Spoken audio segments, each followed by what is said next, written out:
Your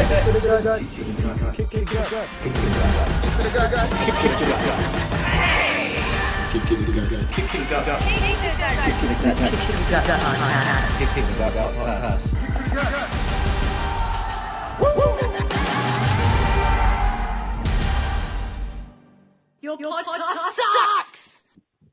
Let's go. Let's do it. All right.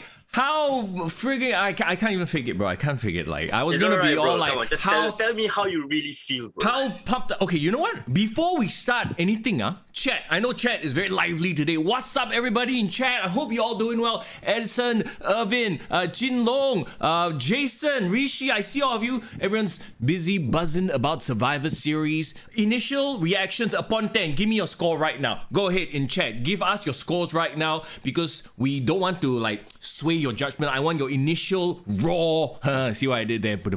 Raw reactions right now. In the meantime, of course, it is Mr. Young. And it's foreign in the building. What's up, my bro? What's up? Nazri, Najwan, also good to see you all as well. Okay, so first things first, how you doing, my brother? Oh, I'm good, man. Just hoping the internet is gonna stabilize. Okay. But yeah, Survivor Series has been a interesting watch, especially with no build, but a lot of stories coming out of it. Yeah, no build is right. I think that was the running theme in chat for the past couple of minutes, right? There was so little build. It was hard to really get into a lot of it, and we will get into it in just a bit, but I'm seeing the numbers right now that are coming in. Jin Long says 6, Rishi says 6, Irvin says 7. Wow, 7. Very generous, man. Jason says 4.5. Yeah, you know, I actually tend to agree with a lot of you right now. Like initial gut feeling right now, I would give it a bare pass. There's a barely pass only. Yeah. What about yourself? It kind of went with what I expected, but it still disappointed me. Does that make sense? Yeah, it didn't feel like a big four. Is that safe to say? It felt like a fucking, Payback or Great Balls of Fire or just one of your C pay-per-views. It didn't feel like a big four pay-per-view to me. You know, it felt like what, bro? What? Bragging rights. Yeah, exactly, right? Irvin says for reference, Full Gear was 8.5. You know what, man? WWE should be very worried. This coming from the biggest WWE nut hugger, okay? You know, I love my WWE. I grew up with them, and just seeing where they're headed right now makes me very, very worried. Worried for the fact that they seem to not be able to produce a new star, and it shows because all the best matches were their stalwarts, were already stars, and there's no like new guy or girl sort of bursting onto the scene. I don't see it anyway.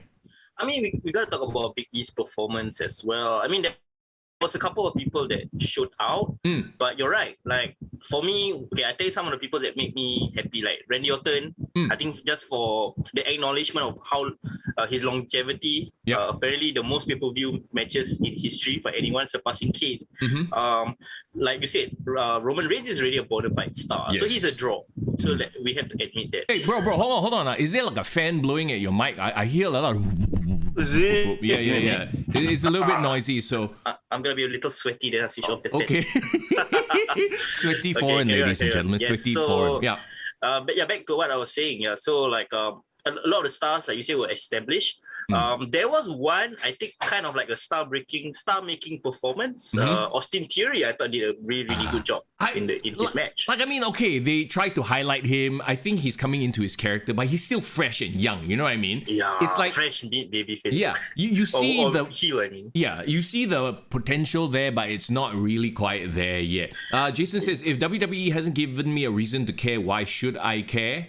Yes. Yes. Yeah, no, 100%. I agree with you. Right now, AEW, like when you compare Full Gear to this, it's like every match at least had some sort of a build, gave me a reason to care.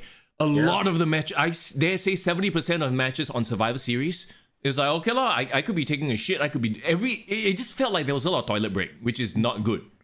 I mean, there's no reason to even watch the pre-show because what are they going to try to hide? Fuck, bro. There's nothing to hide, bro. Can I? Oh my God. And we said this just now in chat. I want to say it right now because I might forget, right? I know they fucking, the Intercontinental / US title. They're like, a lot of people are like, oh, maybe Nakamura and Priest are going to steal the show, right? The match was stolen and put onto the fucking pre-show. I didn't get to watch the match, and you know what they replaced it with? The Pizza Hut Battle Royal. Yeah. Fuck. Like that is the most surprising thing. Like that Bro. is the most game or pre-hype show. Like if you want to have a pre-hype show, you should put that kind of match in Bro. the beginning, right? You know why? It was the money, right? But you know what this also means? Pizza Hut is more important than your secondary titles. Your IC title, your US title, not as important as the Pizza Hut title. For fuck's sake, guys. Bro, what are we doing? What are we doing? Clearly, Pizza Hut makes more money for WWE than the IC title and US title champions. Oh, Clearly. that's so sad though. You want to set the tone, for how this is such a commercialized pay-per-view. Oh, Bro, yeah. the opening hype package is just a trailer for Red Notice. Look, it was very irritating to me because, first of all, I mean, we all love The Rock, right? Did you watch Red Notice? I did. Like, after watching Red Notice, I was like, yeah, it was good for a Netflix show, like free, right? Because I already paid for the Netflix. Yeah. I wouldn't pay money to watch this in a cinema. I'm sorry, but no. But it's weird because it has like the biggest stars. Yeah, But yeah. I think the problem is the fact that they were just relying that okay, it's a star, but it wasn't really a good Nope. script. Yeah, no, I agree with you. For those of you who haven't watched, spoiler alert, but okay, put your finger in your ear. But the swerve at the end, I was like, oh, okay, but it was a cool swerve, but also like I don't care, lor. Like it wasn't important, you know. Okay, like for example, Jumanji, right? Like I think it worked because other than The Rock, like the story itself was interesting, compelling. Yeah.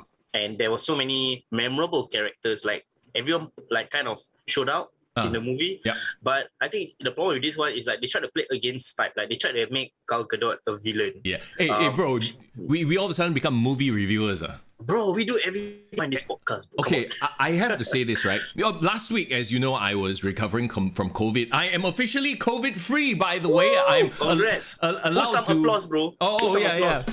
Hey, Salah, wrong one. No, wrong. I don't have the applause sound effect, no.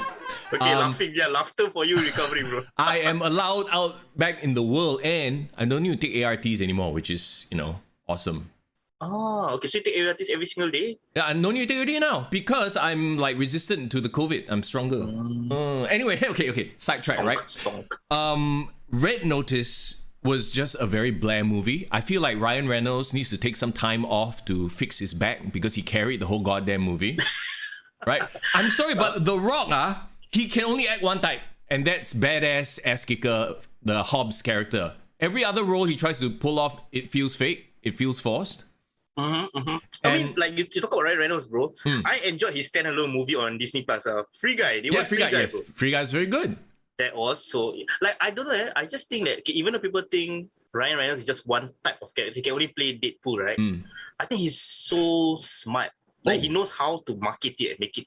But here's the thing, watching that Red Notice, you know what I felt? I felt like it was Ryan Reynolds going into overdrive to make up for the rest of his co-act. You know what I mean? Like he's doing extra just to like pull. And this is sad to say. Like I mean, obviously The Rock is a mega multi-millionaire movie star, but he really only fits one type of role, unfortunately. Same with John Cena. And the funny thing is, that this week where I was laid out, right? I also watched Army of the Dead. I finally watched Army of the Dead. Batista. I'm like, fuck yeah, Batista,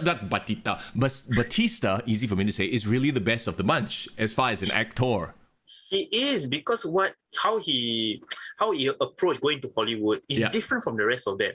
You realize, right? Yeah. He wanted to pay his dues. Yes. He really started out doing shitty movies. Then he got his big break, his role as Drax. And then he refused to be pigeonholed, and he started doing all these like crazy other types of movies and intellectual properties like Dune freaking Blade Runner.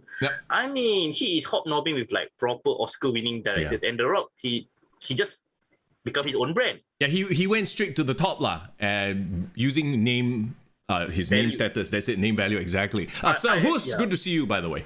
Hello, so I wanted to just make the point that I think The Rock's trajectory, he was always going to be Arnold Schwarzenegger. Yes. Or like Sylvester Stallone. Like his value is his name. Everyone else doesn't want to see him as anything else other than his name. If he was going to do like a Oscar drama right now. People are like, yeah, right.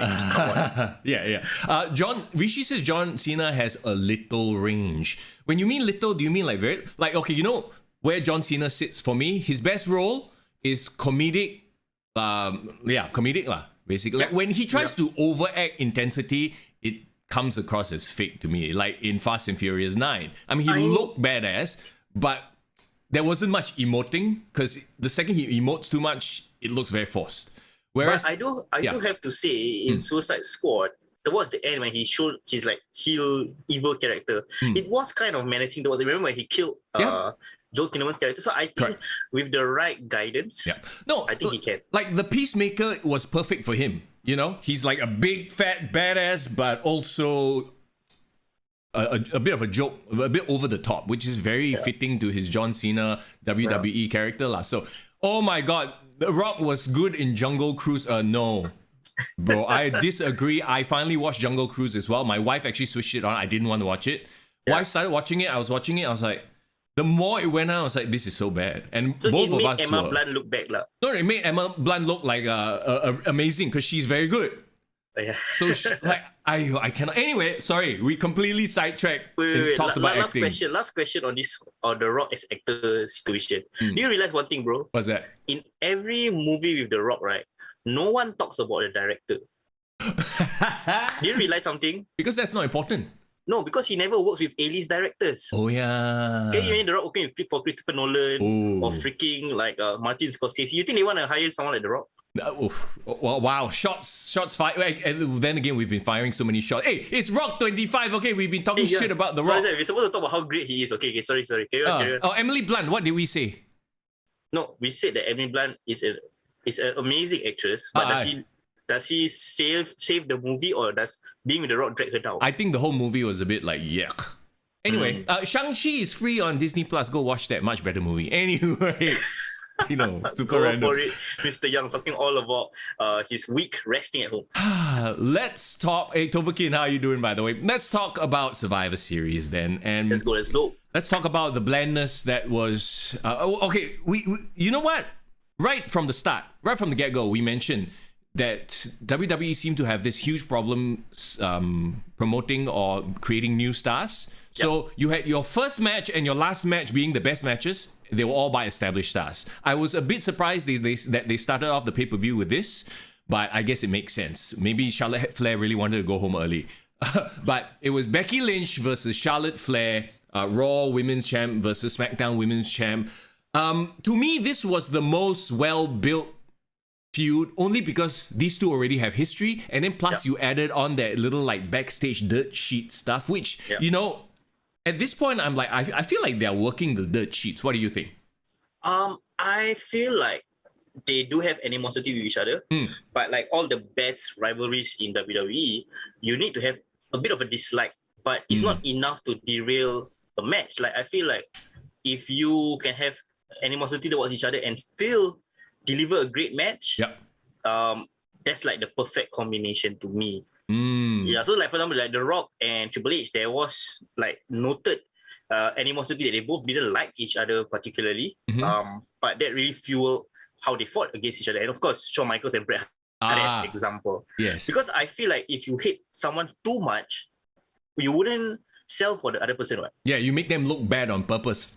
Yes, so though I have to admit there is certain points in the match where I thought Charlotte Flair was doing that. We'll talk about it. I'll specifically point out a couple of parts. But yeah, what do you think about the match? To me, this was the best match of the night. I know a lot of people really like Roman Reigns versus Big E, but to me, first of all, Becky Lynch came out looking fire as hell. Like, holy crap. Like, woo! Did you see the picture she posted on Instagram?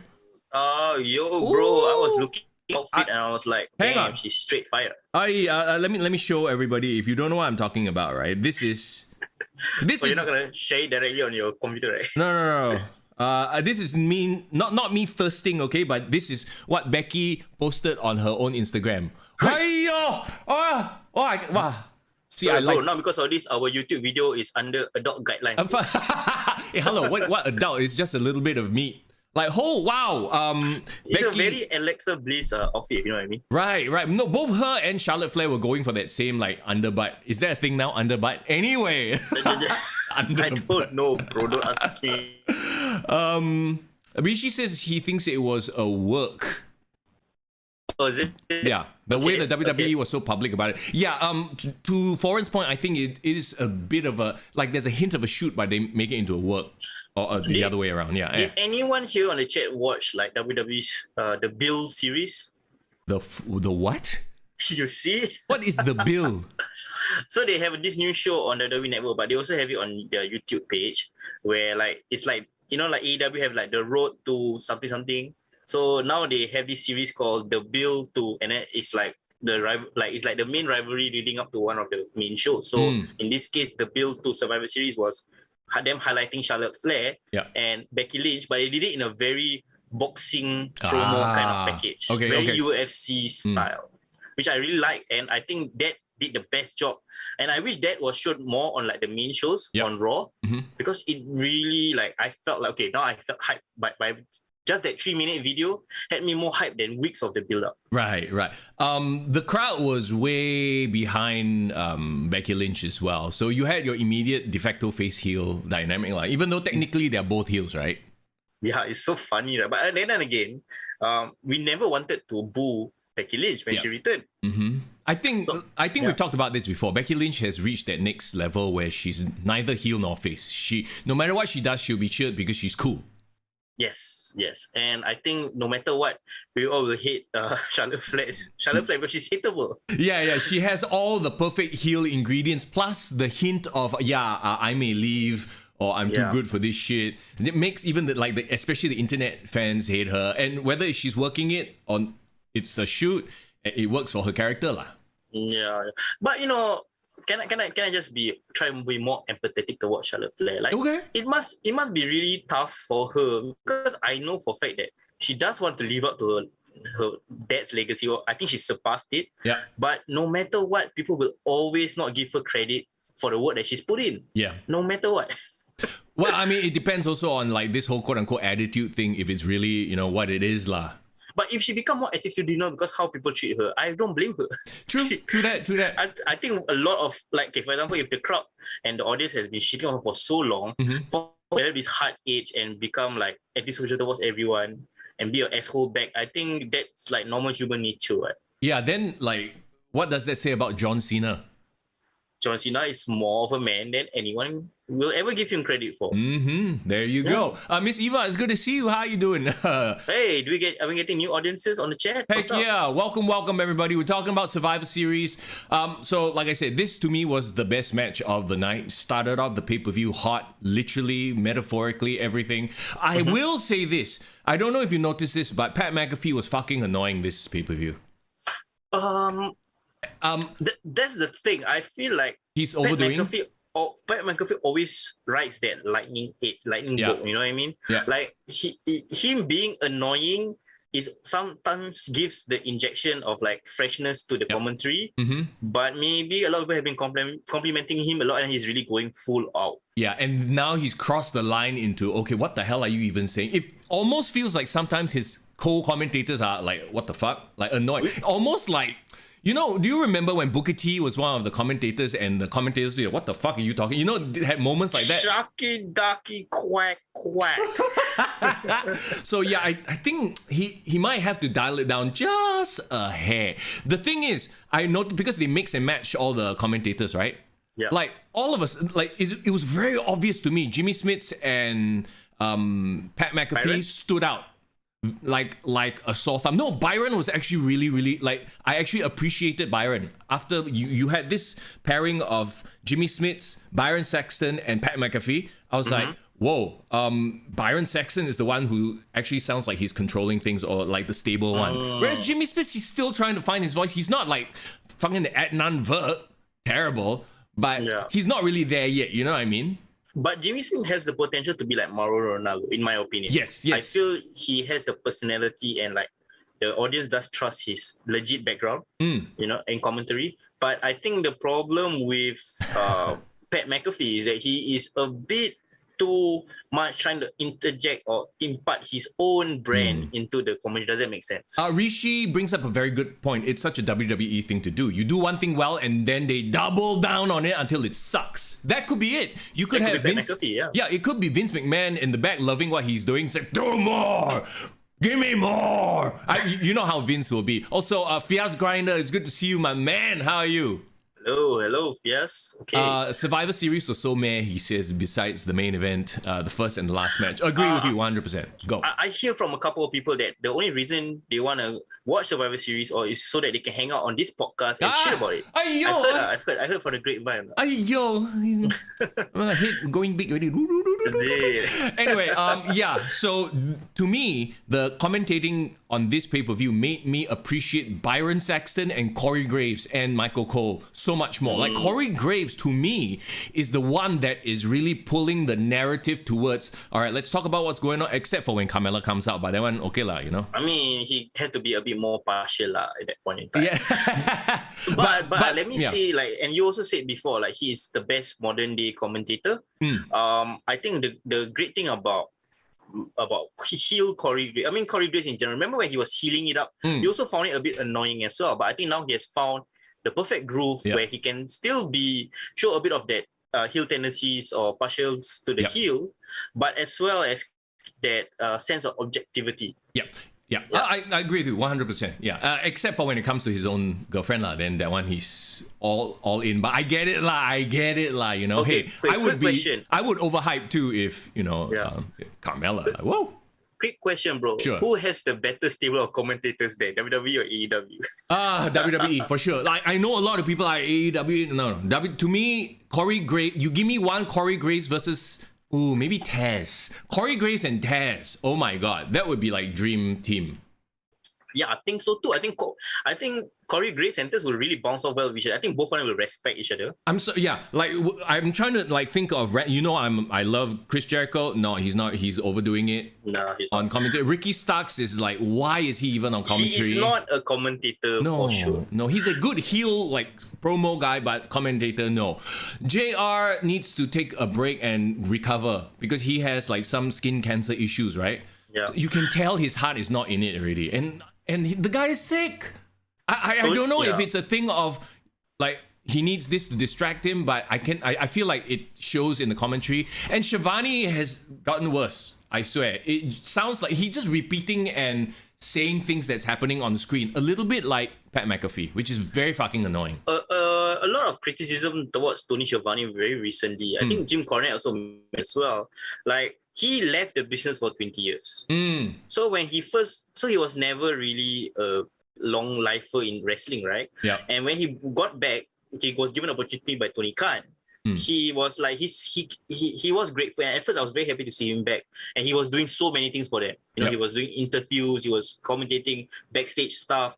But I feel like he has reached a point where, because there is not professionalism in AEW, I mean perceived lah from what I see, that he kind of like is taking it easy lah, and you can tell like since when, right, bro, commentators openly shit on the heels. Yeah, exactly. They can't. They have to remain impartial. What a dipshit! Like, what the fuck, bro? Relax, bro. Why you like when he calls MJF? I get it that he's trying. Like, MJF is the ultimate heel, but like, come on, man. Like, even JR, I feel, is taken aback sometimes. Like, whoa, what the fuck? And like, I don't know. It feels like he has nothing to say, so he just shouts random things like that has happened or that Excalibur has called already.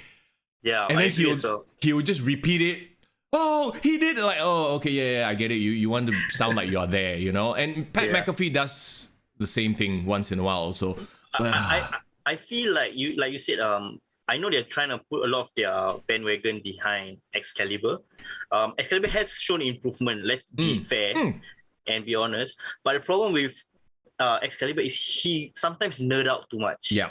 No, I mean, but there's nothing wrong with that. And that crowd loves it. That crowd appreciates it, so there's nothing wrong. If he's balanced out by someone like a Taz or what. Like, actually, to me, AEW's dream team, best combination would be Taz and Excalibur. That's it. You don't need any more. clean. Two Clean. people, two mentees. Bring back those two mentees, man. Yeah, unless you have JR as the grizzled veteran that's a bit salty. Okay lah, fine. I'll give that combination. I feel like JR and Tony Schiavone are doing too much of the same thing. Yeah. Right. Yeah. Of the same thing. This We is are not my the thing. All. this is my Shivani. Go. Okay. Yes, bro. Correct. Yes, bro.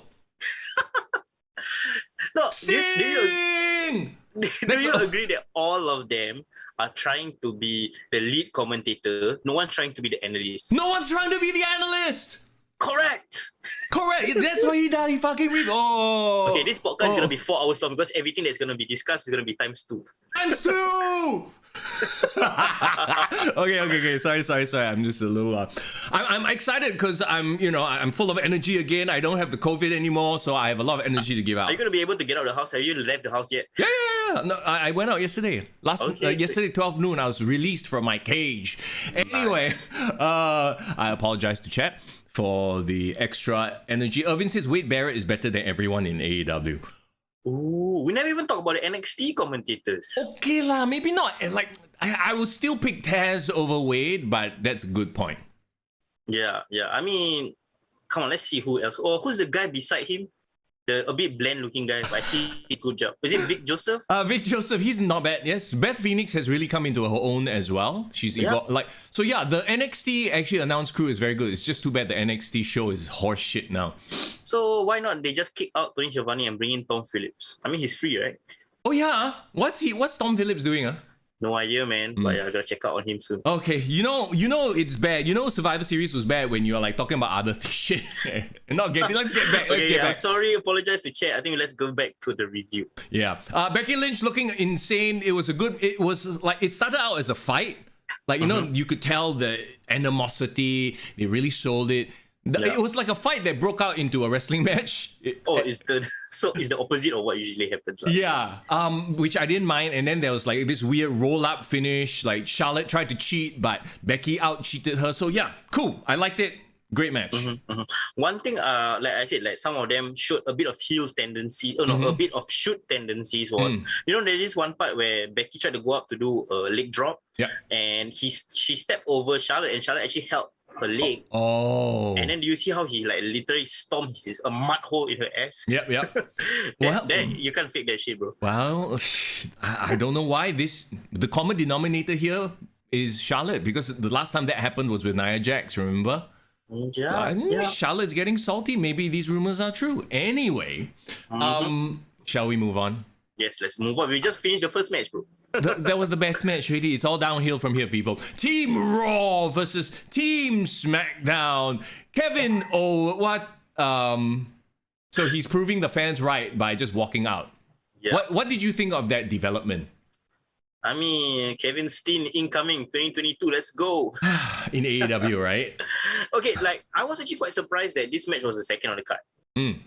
Honestly, I was like, why are you like front loading all your so-called tentpole matches so fast?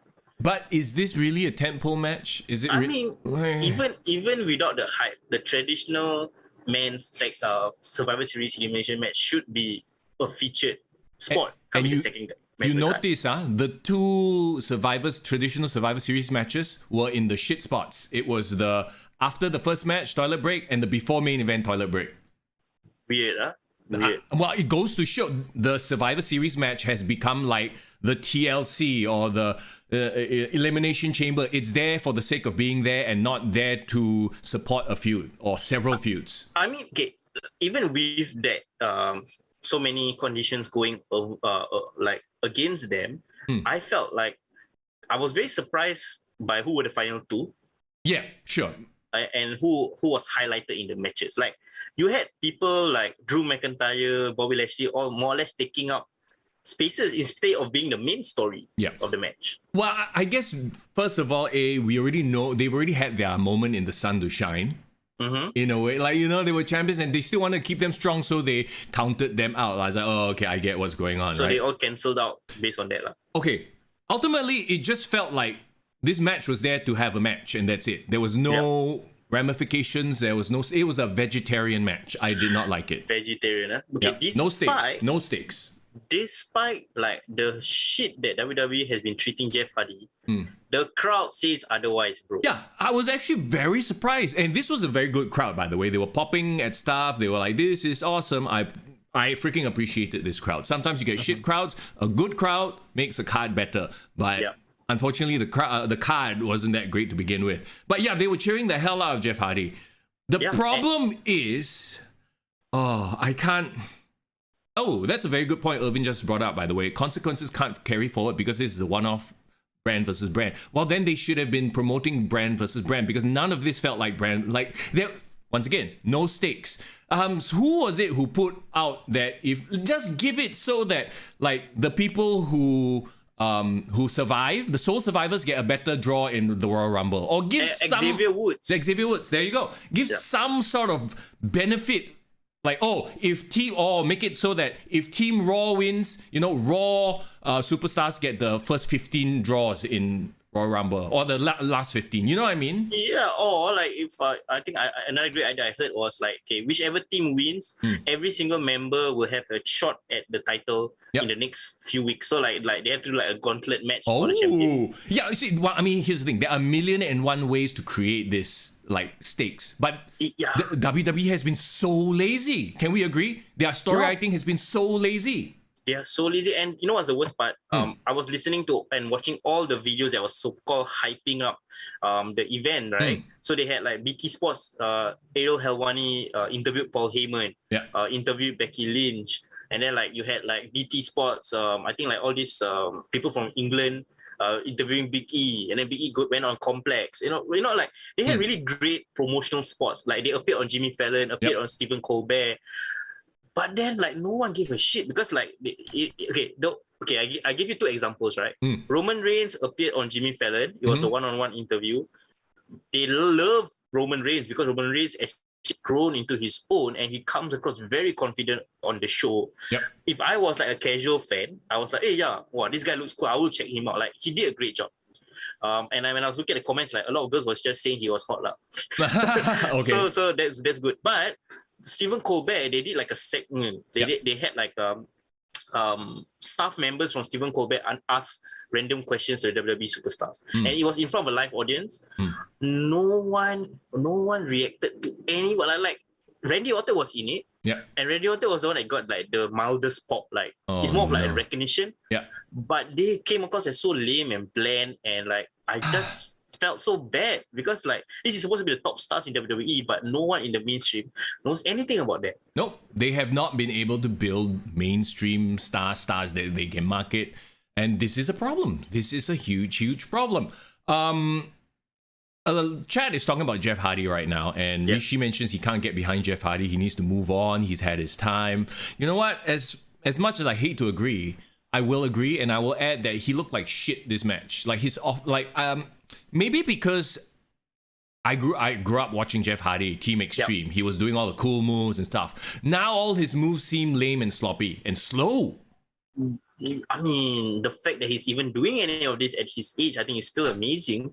But you're right. Like if you can't give us what everyone expects Jeff Hardy to do, then don't do it. Yeah. See, the thing is, right, with a lot of these guys those that have stood the test of time, they transition to becoming characters. Like Chris Jericho cannot do his Lionheart stuff anymore, so he's a larger-than-life character. So there's something else to look forward to, right?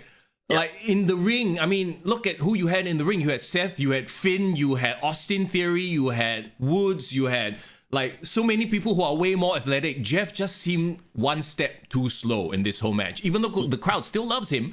Like when it was him versus Seth, I was like, wow, boring. Yeah, like you know it's gonna be Seth winning. Come on, that's when it was very obvious. But like I said, in terms of the positives, I really like how Austin Theory was featured in the match, and you know WWE has like, okay, they really want to push Austin Theory and put him in prominent positions. But one thing I have to say is he comes across as pre-evolution Randy Orton. Oh yeah, sure. Like super full of himself, but still green, a little bit awkward. Remember the RKO News, RNN News, Randy News Network. Yeah, that kind of cocky heel. You know he got something there, but maybe he just needs to be put in the right spot or in a place to shine. But everything about him like you know that there is a great potential there. Right. King Woods, do you think they heard his hype going into this when he got destroyed? Yeah, so the whole thing that went down with Roman Reigns was, I mean, unfortunate, but I guess they played to the fact that meant a lot to him for him to be the king, blah, blah, blah. Yeah. I wish he didn't come across, like he didn't, that whatever happened on Friday didn't matter. Because when he went to Survivor Series, he didn't have the crown, but he was still dressing up as the king and still like being happy and all that kind of stuff. Yeah. I was like, where's the continuity, Yeah, there was no real mention. Like, I don't know if they also mentioned it during the Big E. It felt like he was used as a prop to make the Big E Roman Reigns feud more, like, more happening. It felt like they used him as a prop, unfortunately. Yes. Yeah. But he did well in the match. I think he had his moments as well. I would say, why not put Woods in that final spot instead of Jeff Hardy? Yeah, why not, right? I think that would have been amazing. It would have made more sense, and there would have been a reason for him to like still salvage whatever momentum that he lost on Friday. Well, it is what it is. And then we had Happy Corbin, who was in the match, and let's not Are talk you about surprised that Team Raw actually got the victory though? No, actually, I don't care. Here's the thing. You don't care enough, it doesn't make a difference. I don't give a flying fuck if Raw won this 5-0, SmackDown wins it 3-0. What, like it doesn't matter at all. So what? Seth, okay, so now Seth has another thing to boast about. But he would have gotten over with his character regardless of this. We are jumping the gun here a bit, but do you realize that Raw won the majority of the matches, and it's almost as if WWE is like, okay, we need to rehabilitate Raw's brand a bit lah. Right? Yeah, could be. Yeah. Shadow, what's up, dude? It's good to see Hello. you. How are you? Okay, let's move on. Yeah, I don't want to spend too much time on it because we still have to talk about the releases, which we will get to in a bit. Now we have The Rock's 25th anniversary 25-man dual-branded Battle Royal, aka the Pizza Hut Cup. AKA something that should have been on the pre-show.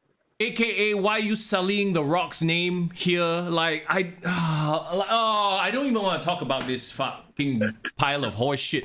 Okay, I get that Pizza Hut paid money. I get sponsorship. Like, I mean, the whole pay-per-view was sponsored by Red Notice, for fuck's sakes, right? Yeah. But the idea, this is lazy writing. Again, lazy script writing. Lazy booking. What? You win. So what do you get when you win this? Do you pizza? Oh, you get free pizza. They didn't even say if you got like lifetime free pizza. At least there's something to fight for. Like, I guess, but they didn't even say anything. They just brought out pizza. Okay. The weirdest thing is, right, Montez Ford at the end of the match throwing pizza into the crowd. First of all, right, who actually eat pizza that is thrown onto the crowd if it falls to the floor? It's for fun. I hope it was prop pizza, to be honest. Oh no, I don't think it's real pizza. People are going to be eating it from their hands. Oh, bro. No. People will be putting in a Ziploc bag, selling it on eBay. Pizza thrown by Montez Ford. No, but like, okay. You have a match. It's for The Raw. Did it. Yeah. We did it for The Raw. Fuck off. Like, do you become The Rock's best friend? Are you the next Rock? I guess that's kind of what they're trying to say, right? But and it's a dual branded battle royal, so you had people in different Raw and SmackDown outfits, but you got Raw guys throwing Raw guys out, you got SmackDown guys throwing SmackDown. So what's the fucking point? Yeah, that's the thing. Like, if it was it should have just been like Raw versus SmackDown. If whichever team managed to throw out the other team, the remaining team, no matter who the members are, they win it from Team Raw. Yeah, that would have made more sense, right? Yes, exactly. Or once again, there were no stakes. There were pizzas, but there were no stakes. First of all, I have to take offense the fact that it's a rock team battle royal, right? Why isn't it not sponsored by pie? Where's my Poontang pie? To be fair, in the States, they also call the pizza a pie. I mean, that is a bit technicality right there. Bro. Pizza pie. It's a pizza pie. Pizza. Oh, wrong brand of pizza. Yeah, but I mean, this was obviously a way to throw everybody in there and, highlight Omar's. Yeah, but like, I guess they're trying to highlight Omar's. But that's the thing, bro. Has Omar's impressed you enough? No, absolutely not. I feel like, even though yes, they're trying their best to highlight, AJ is trying his utter best. But I think even if you pair AJ Styles with Great Khali, right? Great Khali is not going to be the best. Hey, You know what I mean? I'm very worried for them, because they have all their monsters who are underperforming. The three monsters were Omas, Shanky, and Dabaketo. aka Commander Aziz. Yeah. But for whatever reason, they don't come across as intimidating. Like, Yeah. I want Braun Strowman back. Yeah, and they fired their best monsters. They fired their Braun Strowman. They fired their Bronson Reeds. Like people who actually work. Yeah. And who look intimidating. Like, and then you give, I don't know what it is about Omas, but you're right. There's maybe his facials, he's not active. Like, like he looked too much like Romelu Lukaku, bro. He looked like the Chelsea striker, that's why. Stuff, bro. They want to highlight those who haven't been released yet. Oh, God. Well, I mean, they are going to get released soon if they don't back up because there's no stars in this. Bro, no, that's the thing. My heart broke when you said that because like you had AJ Styles in the match, we had Cesaro, and all these people they just haven't been pushed for. You're like, hey, bro, what has AJ Styles been doing ever since he beat or he lost to Undertaker in that Boneyard match? He's relegated, not relegated. He's there to be the veteran that puts younger talent, teaches younger talent. I get that you need that. You need your Dolph Ziggler's, your Robert Roods. But then, if you think about it, would you make Shawn Michaels do that? No, what? Like Shawn Michaels was a veteran, but you still kept him in a featured spot. You still kept him at his star shining brightly. So that if like a young guy beats Shawn Michaels, it makes a lot of sense. So why not keep AJ Styles in that Shawn Michaels spot? I don't know. I mean, it's clear that he seems to be a WWE lifer. Like, I don't think we're going to see, AJ Styles get released, but I also don't think he'll be in a main event spot anytime soon. He's just going to be there to hopefully get Omas over, and it's not happening. Like, he did mention that this is his last contract. So, I appreciate what he's trying to do, building up the next generation. But like, choose a better guy to build up. Well, here's the thing. The last two, it was Omas and Ricochet. I was like, oh my God, are they finally going to give Ricochet a shot? And then, nope, yoink, out he goes. Interestingly enough, Ricochet did get a lot of support from the audience. So the people do want to see Ricochet succeed. I mean, he's been there long enough. Like, I know, like, he's just not that great on the mic, But he could be such a good baby face if you book him right. I think, right, at this point that he should have surpassed Rey Mysterio as like the main high flyer. Like if people from this generation watch wrestling, they want to watch a high flyer, they will be thinking of so-called Ricochet. Like he's a superhero and he can do all these crazy things for real. They should highlight him that way. Wait, speaking of Rey, were the Mysterios in this match? Were they anywhere? No, bro, they got taken out. Oh yeah, that's right. Oh, and that's the other thing. Oh my God, that's the other thing. Why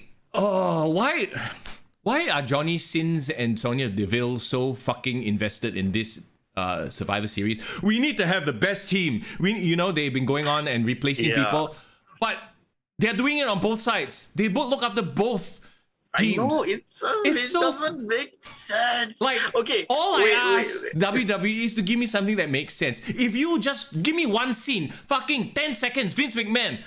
Okay, Johnny Sins, you make sure Raw does well. Sonya Deville, you make sure SmackDown does well. Done. You're done. So each one gets assigned one brand and they do their tweaking. That's fine. No, they jump on both sides. I want to take here. Oh, Aaliyah, you won your match, but you're out of the match. Like, what the fuck? Okay, bro, we have gotten this long into the podcast, this deep into the podcast, without mentioning one very, very important figure that appeared on Survivor Series, bro. Oh, yeah, Vince himself. Yeah, what the fuck was all about? With the $100 million egg from Red Notice. And the whole storyline was somebody stole it. Okay, and now all the wrestlers will be summoned to Raw. So all the wrestlers are going to be on Raw. Okay, so here are my 2 cents worth on this $100 million egg storyline. Okay, do you realize, bro, that everything that worked from Vince McMahon back in the late 90s, early 2000s, just completely so jarring in tone compared to the rest of his product now. Because he came in his limo, typical Vince. He go out, everyone cheer for him, and then he hams it up for the camera. He had the whole thing with conversation with Roman Reigns backstage, seeming to hint about like a possibility with being against The Rock. Yeah. So I like all that. But the thing is, like Vince McMahon is this over the top, very aloof character, doesn't work in the current climate because he built such a desensitized, like everyone's like very bland. Yeah. Then suddenly he's this over the top guy. It's like doesn't make sense. He's like a crazy old man. Well, I mean, he is. Well, maybe that's what he is. He's playing off the crazy old man thing. I get that they're working with Red Notice. They want to, skew it. So it's like the plot of the movie, right? Yeah. But it's like, excellent, says Toverkin. So the only jokes I appreciated was all the Thanksgiving gobbledygook jokes that came out. Yeah, Corey Graves brought up something like, something about an egg show. The last time an egg showed up in Survivor Series, nothing good happened, i.e. Survivor, like the gobbledygook. I appreciated the history there lah. But that being said, it's like, okay, I guess we have something to look forward to on Raw if all of SmackDown is going to be there as well. I just felt like, I don't know, okay, you guys remember that last year was Undertaker's last Survivor Series, right? And even the way they kind of highlighted or paid tribute to him was so much better than what they did for The Rock. Like if they know they can't get The Rock on the show, they know they can't even get him for a promo, right? Yeah. Just do what you did, like just share his greatest moments. Okay, yeah, promote his movie, blah blah blah, but it shouldn't take up like it felt like there was too much mention of The Rock and there wasn't any payoff. Yep. Like if The Rock fucking showed up, then yes. Let's go, right? Okay, but if you guys want to pay tribute to The Rock, I suggest you guys go watch Ruthless Aggression Season 2 premiere. Just came out today. Hollywood Rock. A look into Hollywood Rock. That should be very, very fun. Actually, it's very sad lah. They shouldn't have put this. You know why, right? Why? You are going to watch that, you're going to be like, holy fuck, the standard was so much better last time. Yeah. You will compare. And then you'll be like, fuck, the standard we have now, like Survivor Series, just not interesting. Bro, the 3 new shows that's premiering this weekend on WWE Network, out of all the 3, right, the one I want to watch more, it's still Broken Skull Session with Jeff Hardy and The Rock's new, Hollywood Rock on Ruthless Aggression. Right. Like, Survivor Series is like way at the bottom. Toverkin says a theory is that the egg was a tribute to the gobbledygook. Sure, that's fine. And, obviously the egg is a prop from the movie Red Notice, correct? So you have a bit of a movie tie-in, sponsor tie-in there. But now you're using it as a plot point to have SmackDown show up on Raw. So to boost a rating, I guess, because they are scared. And don't give me some fucking bullshit like, oh, since SmackDown is here, we're going to have cross-branded fights. What? Fights? I guarantee you there will be cross-branded fights on Raw lah, thus making the whole brand split not special anymore. Survivor Series supposed to be one night. Yeah, and the whole point of Survivor Series like null and void. Yeah. I'm getting relax. Let's talk about positive things. Okay. Before we go over to the next match, can we just mention very, very briefly the announcement on all the new features for WWE 2K? Oh, yes, 2K22. I'll be playing that on my Twitch channel, by the way. Cheap plug, Mr. Young98 on Twitch. Preview. March is going to be a big month. Next March, I think I might have to take leave and just fucking play games because Elden Ring is going to be out. Marvel's Midnight Suns is going to be out. And holy shit. WWE 2K. Excuse me, I need to sneeze. WWE 2K22. GM mode, create a faction mode. They look like they're stacking it, but here's the thing. I hope they fix the engine. That was the main problem. The modes are great, they're cool, but if the main building blocks are not there, if the matches are glitchy, then it's no point already. Wait, first of all, is it still the same publisher, the same guy? People cheated on 220? From what I've heard, they have revamped the entire engine. Okay, so it's the new people. Yeah. It is. It's not the THQ is working with is working with what? AEW, right? Yeah, that's true. Okay, but like, of course, the most exciting announcement that me personally, that I'm invested on is my GM mode. As long as they make it similar to the old games where they give you let you be in charge of a brand, give you a budget, choose the roster, all those kind of crazy awesome things. I'm down because I'm a huge football manager fan. I love career mode. So I love when you are in the role of like the manager, the role of like the commissioner, and you get to create this. This will be amazing for me, lah. Can you imagine they do a GM mode and then they give you the option of creating the GM character itself, and then you become. Can you become like, you know, like fucking you get involved in matches, you be like the booker slash like, you know, what's his face? Can I call my GM Tony Khan? No, then you have to put in cheat code to have billions and billions, infinite money if you want to be Tony Khan. The best meme I got from that announcement is that, can we create a my release segment? Oh fuck. Create your own third promotion with all your release superstars. Let's go. Okay, anyway, talking about released. Actually, no lah. The next batch, they don't seem to be going anywhere soon. They had a good tag team match, but at the end of the day, no stakes.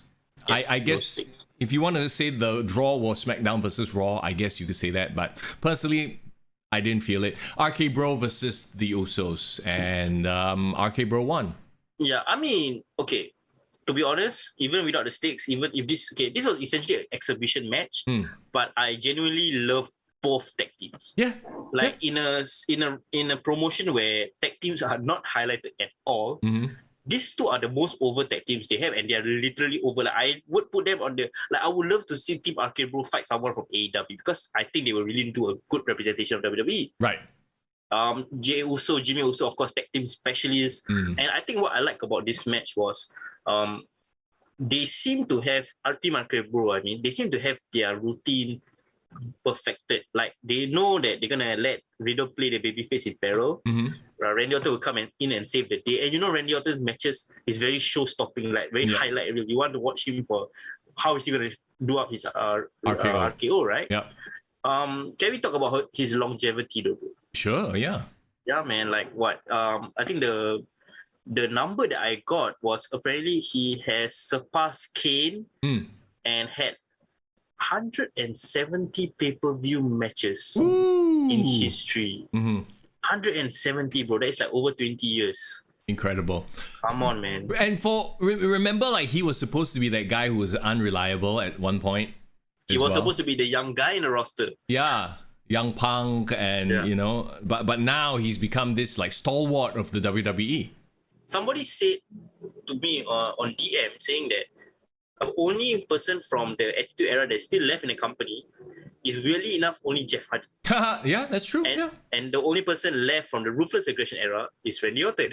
Oh, okay. So for the longest time, we've always thought of them as the young guys. Remember, we always thought Randy Orton is a young guy fighting Triple H. Jeff Hardy is always a young guy. Now they're the veterans, and I don't know, that just makes us feel so damn old. It's good. I mean, I don't know about Jeff lah. Unfortunately, I don't think he's in the position. I like. Have you heard of him teaching the younger kids stuff like that? Because he clearly can't do it in the ring anymore. I mean, Jeff Hardy is the kind of guy like, as a mentor, he'll probably be someone from prison. He's like the convict that's been in prison for a very long time. Then he's like, yo, you young birds, you gotta listen to the old birds, bro. Like that kind of mentor I can imagine lah. Okay, so unfortunately, I have nothing to say about this match because, like we talked about lah. To me, it was a good match, but there was like nothing to come of it. So okay, it was a good TV match, but like again, I think the takeaway from the match is how over the respect people have for Randy Orton, and for some reason, Team Raw is winning all the matches. Yeah, well, hey, Fox must not be happy about that. Then we go to Team Raw versus Team Smackdown, the Women's Survivor Series match.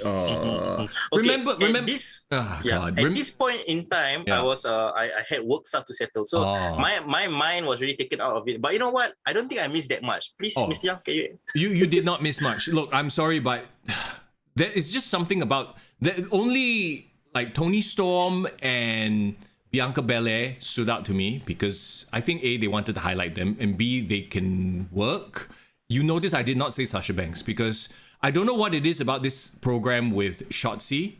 I think maybe, not just the green hair, maybe she is still too green. Like, did you watch their match on SmackDown? I did. It was fucking terrible. Like, I'm sorry, but I've gotten used to Sasha Banks having classics with Bayley, with Bianca Belair, and then she had that match with Shotzi, and it was shit. then you know the issue is not really Sasha Banks, it's really Shotzi, right? Is it they just don't have the chemistry? I don't know what it is. They don't like each other. Sasha Banks also doesn't look like she's fully in it. I mean, was Shotzi ever known for her in-ring prowess? No, but she was just a character. Like, she was an entertaining character, but also not very compelling, if you ask me. She's just entertaining because she's interesting. She comes out on the fucking tank, right? So she just looks interesting. Now that she's turned heel rather suddenly, she's become a very bland heel. Oh, yeah, that's the thing. But I feel like in the interest of WWE trying to build new stars, that's what they need to do. They need to have the established people working with younger people and get them to their level. And it's going to be tough. There's going to be a lot of, what do you call it? A lot of growing pains. Like, for example, when Riddle fought Randy Orton at the beginning, like, Riddle didn't really do a good job as well. True. It took time. But you're right. Like, Shotzi so far hasn't made really that much of a compelling impression. If it was me, I would have put Toni Storm in that spot. I would love to see Toni Storm fight Sasha Banks. Yeah, I think she would have done better. I think she would have risen to Sasha Banks' level. And I guess the problem here is with Sasha Banks, she needs somebody who can rise to a level. If not, she's not. I don't want to say she's not strong enough to pull somebody up, but it was just. She's not Bret Hart. Yeah, she's not Bret Hart. She's not Shawn Michaels, you know. So, I know they're trying to push Liv Morgan as well, talking about the young ones, but Liv has a long way to go. In ring and on the mic as well. Zelina Vega, Queen Zelina, excuse me. It seems like they were giving her something, and then now she's in a 6:30 tag team with Carmella. Carmella is another one. So, what about Rio Ripley? What do you think about her performance? Wow. I'm very sad to say I was like, oh, she's there. She's the token powerhouse. That's what I felt. She's so cold right now. Rewind the clock back a year and a half. Oh, wow. She was so damn over. Yeah, and now she's just like ice cold. They've completely buried her push and her momentum. Like, they have, like, we keep going back to it. They haven't been able to build a new star. They're trying so hard with Bianca Belair. They try to book her strong, but it's just not working. I mean, I think it's working to a certain extent. I mean, Bianca Belair had a breakout year 2021. Sure. I think she has already elevated herself to a level where she can go toe-to-toe with Charlotte Flair, with Sasha Banks, with Becky Lynch, and she has been put in all these prominent positions. So I think, if nothing else, at least this year they managed to build a new main roster star in Bianca Belair.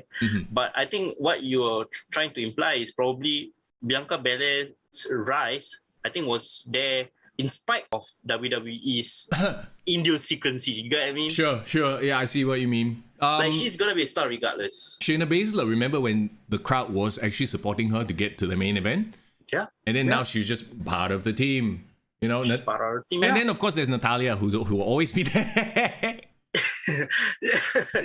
maybe she's not Bret Hart but she's Natty Natty Neidhart. Yeah, she's like the veteran who's I've been here long enough, so let me, Bro, clearly the biggest problem WWE have is they have an abundance of talented stars who are just not over.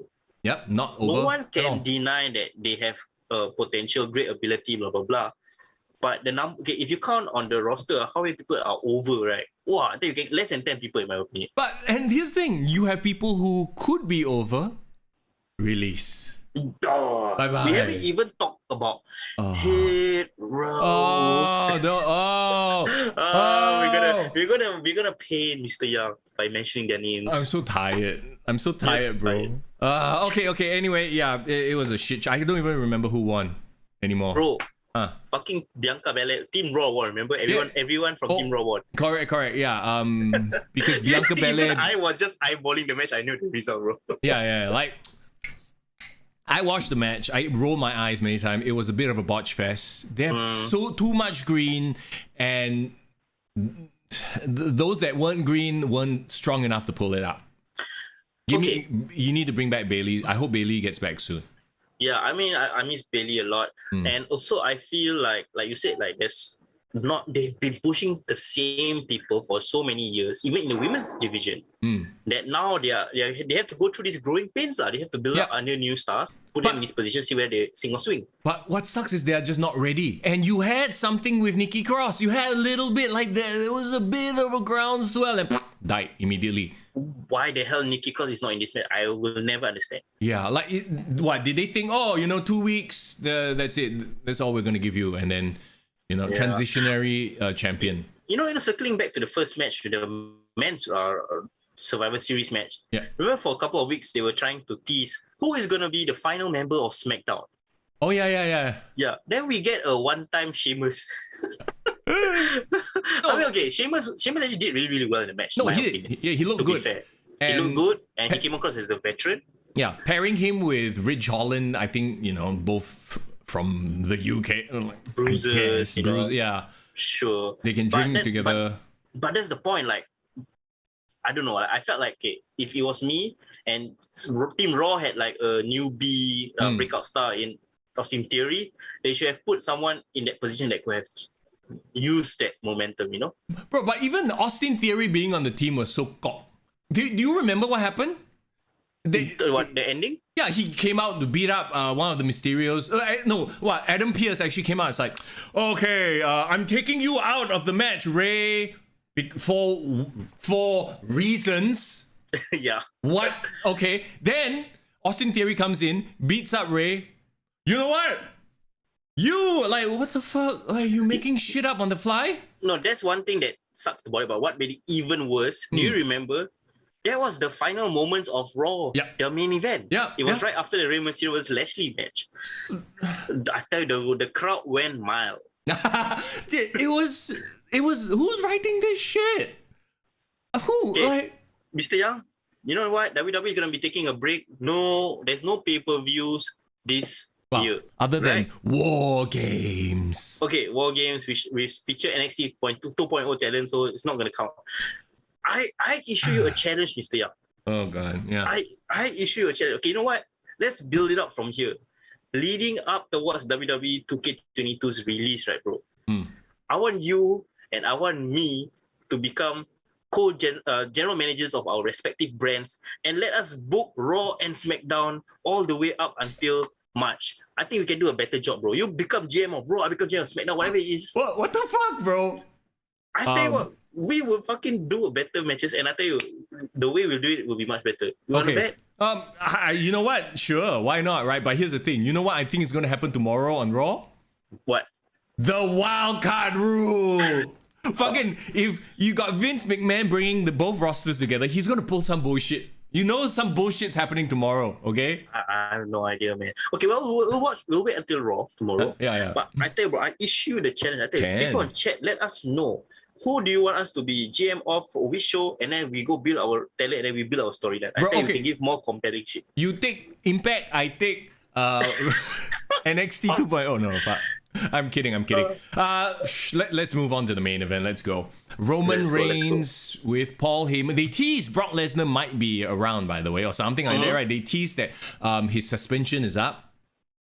Okay. Yeah, so I guess the whole point is, will Brock Lesnar show up? Of course, we now know he didn't show up. Roman Reigns versus Big E. Here's the thing, it's two bruisers going at it. I thought it was a good match. So we go back to, you had a great opener, you had a great ender. But to me, other than the whole, you killed Woods, I'm angry, you killed Kofi Kingston. Other than that, I was like, okay, you knew Roman Reigns was going to win. He's the poster boy. Big E give a star-making performance in your opinion? I'm going to be controversial. Honest. Okay, fine. Honest. I say no. I say nothing special. It was a good match, but I don't see him any better than he was previously. I mean, I'm going to reluctantly agree. Yeah, no, but I mean, I think this reluctancy comes from the fact that you want Big E to succeed. I think we all want Big E to succeed and be like that next breakout star, but we have to be honest. Has anything that he's done been you're talking about, this is The Rock's 25th anniversary. You're talking about breakout stars like The Rock. Big E hasn't reached that. I don't know what it will take for him to take that next step, become that next big breakout star, but this was not it. I know what's the problem. Clearly, if you compare it with last week when Full Gear gave us a new AEW champion, a new young star in Adam Page, and the crowd has been wanting it. They have been asking for it. It was years of build up, and you compare it to Big E, who was just literally handed the title opportunity. He just one time for fun announced on Twitter that he's gonna cash in his money in the bank, and he just became a champion like that. When you compare the stories and how they were built, isn't it obvious why he is not as over as he could be? Yeah. Nothing against his talent, nothing against his ability to perform. Actually, you remember when he won the Money in the Bank? That was his most over, I feel. Yeah. Like people are like, yes, you deserve this. But then, yeah, you're right. After that, he was booked to shit. As in, he just made his call shot very obvious. Everything was a bit obvious. And it was on a random Raw. It wasn't. He didn't even have his rivalry pay-per-view. You know, his matches with Lashley all on Raw. Wasn't even on any pay-per-view. So yeah, I mean, but then you compare that to Roman Reigns, who has a 400 plus. Is it 400 plus already? His reign. Yeah. And 400 plus. Yeah. Dominating. He won clean, by the way. There were no Usos, and I don't think Paul Heyman really got involved at all. So it was clean as a baby's bottom. Okay, I got a question for you. Who did Big E defend his WWE title against during Crown Jewel? Drew. Right, yeah. You get my point, bro. Wait, what do you mean? What's your point? The point is his title challenges are fucking not memorable. Oh, right, yeah. And like he's had two challenges. He had Lashley, he had Drew. Technically big stars in WWE, right? Yeah. Okay. But that's the point. And his title defenses haven't had any build. If you think about it, Drew was leaving to go Smackdown anyway. No one gives it. No one would have cared. Foregone conclusion. This thing with Roman Reigns, foregone conclusion. So the only one that actually to be fair, he started to build interesting challenges in Kevin Owens, in Seth Rollins, but like they can't even pull the trigger on that until Survivor Series is done. Yeah, unfortunately, and we come back to all the matches just happened to happen because of the theme of the pay-per-view. That's it. There was no build leading up to it. The best Survivor Series were always, there were stakes. There was brand supremacy on the line. NXT in that 1 year. Nexus, the Authority losing their jobs. Yeah, there was some reason for the brands to fight. Here you had the brands fighting each other. There was no build up. Oh, I'm team leader and I'm going to pick. No, they just fucking announced it on social media. And then Adam Pearce and Sonya Deville fucking around with the rosters for no reason. The only way to know how unmemorable it has been. This time last year, who was the final survivor in the Survivor Series match? This time last year? Yeah, last year's 2020 Survivor Series, they had 5-on-5, right? Yeah. Who was the survivor? I forgot lah. Same. Seth. Is it Seth? Yeah, I believe it was. It's not Seth because Seth got eliminated, remember? He said, for the greater good, he kena bro kick by Sheamus. Remember? Okay. That's when he took his break. I don't remember. Yeah, let me just very quickly search this out. Sure. Google it. But it kind of emphasizes my point, bro. I consider myself a wrestling historian. Last year was AJ Styles, Braun Strowman, Keith Lee, Riddle, and Sheamus Team Raw survived. So basically, it was a majority of Raw, right? Yeah. And the best part is, the majority of those people from that lineup are all fired already. Well, no, AJ Styles is still there. Riddle is still there. Sheamus, 2 out of 3 still there. Yeah. Okay, but the point I'm trying to make is that I consider myself a wrestling historian. You can name me any match from 2002 Survivor Series. I can tell you which match. Who was the final survivor at 2003. But the last couple of years has just mashed all into one because it's so forgettable. Yep. And I can't even remember off the top of my head. True. Not memorable is sad. It's just really, really sad. So I don't know what is going on. And also, I think the only way they could have been salvaged if there was a tease, there was like either Brock Lesnar coming out or there was a Roman, the Rock had a tease, whatever it was. But the fact that Roman Reigns kind of beat Big E kind of right down the middle, there wasn't even that much shenanigans. Nope. How does Big E even bounce back from this? Stay away from Roman Reigns. Unfortunately, he's not at that level because Roman Reigns is such an overpowering presence. Yeah. Big E needs to start back on Raw and fucking just go through people and build these feuds with Kevin Owens, with Seth Rollins. Like, in my opinion, WWE doesn't have anyone on Roman Reigns' level. Nope. So anyone you put up against Roman Reigns is going to look like shit. Yeah, but the problem is even John Cena, when he was at his highest peak, right? He had Randy Orton. He had Edge. Yep. He had people who like genuinely could threaten CM Punk. Yeah. But there's no one that you are rooting against to defeat Roman Reigns, in my opinion. Yeah. Is there? They are counting on Brock. And Brock is not there. But there's no main event babyface that you genuinely want to defeat Roman Reigns. Yep. Well, this goes back to the same thing we've said right at the start. They have this major problem of building stars, new stars that people give a shit about at this moment. And that is a huge issue. That is something that AEW is doing decently well. Like, what a difference a year makes, you know? Yeah. And I think at the end of the day, it goes back to building your stars. You can build your stars, right? No matter who the fuck they are, right? You will support them. Okay, bro.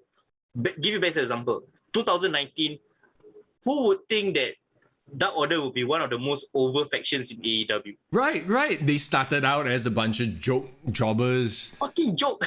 Yeah. But they build and they build. They give them personality, give them mistakes. Well, they make them go through so much shit. And okay lah, to be fair, a lot of it has to do with Brody Lee becoming the head of the Dark Order, and then when he passed away, there's that lah. Yeah. That helped. But again, Brody Lee came in and kind of like elevated Dark Order.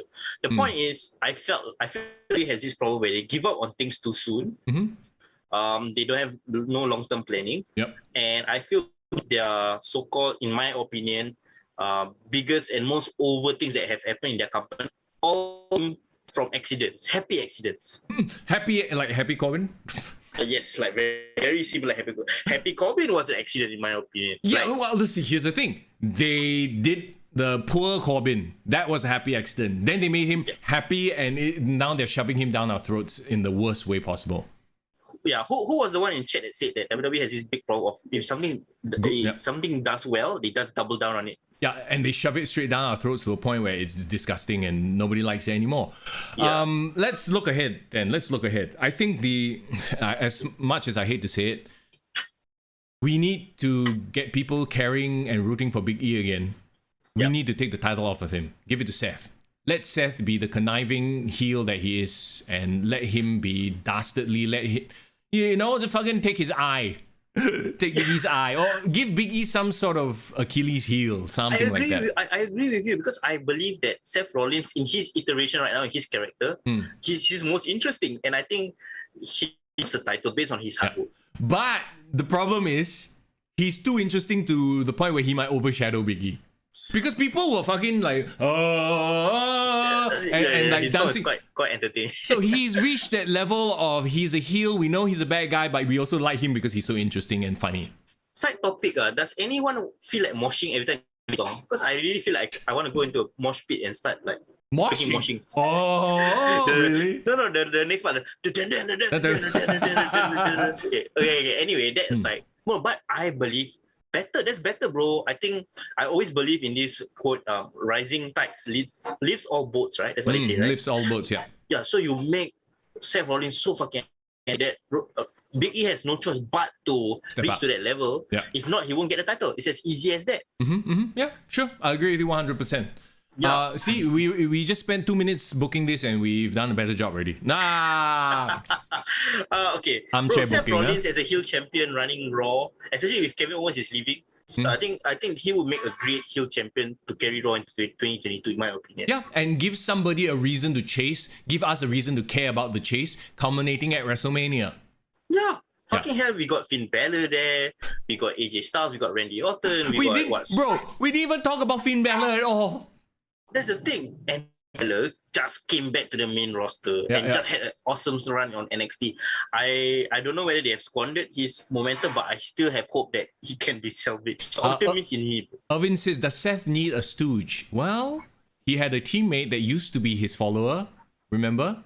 Yes, Austin Theory. His teammate it's the final two with him. Yeah, and No, they you realize completely. no one highlighted that, huh? No, nobody. They completely forgot. No, one of the commentators mentioned they had a history, but that's it. They like completely, didn't bring up the fact that he was his follower during the pandemic Because era. his real follower kena fired, Buddy Murphy. Oh, But you know what? I think wrapping up, putting a bow on Survivor Series, we know the issues with WWE. bro, putting a bow on Survivor Series is like putting a bow, a nice wrapping over a turd. Yes, It which still is smells. essentially what we did. Yeah. But you know what? What made it entertaining was the fact that you guys can come and join us after the show. Yeah. And that's us, why it's entertaining. yeah, us talking about it is probably more entertaining than anything else. As much as I enjoy them switching the commentators around, sometimes I don't know why it really annoyed me this time around. I think it's Pat McAfee. Unfortunately, Pat McAfee and to a very small extent, Jimmy Smits, he's not on that level yet. Yeah. Okay, bro. Pop quiz, bro. Name me your favorite Survivor Series from the 2010s, one from the 2000s, and one from the 90s. So Wow. that to cheer up our listeners, if they want to enjoy a real Survivor Series, go and watch this pay-per-views. Okay, which one would you recommend? Let's go. Okay, for this era, it has to be the Raw, SmackDown, NXT one. Has to be that one without doubt. Like, but Attitude Era. Wow, I don't remember. Yeah. See, Survivor Series was never really my favorite like pay-per-view. It was always the Royal Rumble. Oh yeah, no, that's true. Like, But okay, for the 2000 from this era, what I recommend is the 2016 one.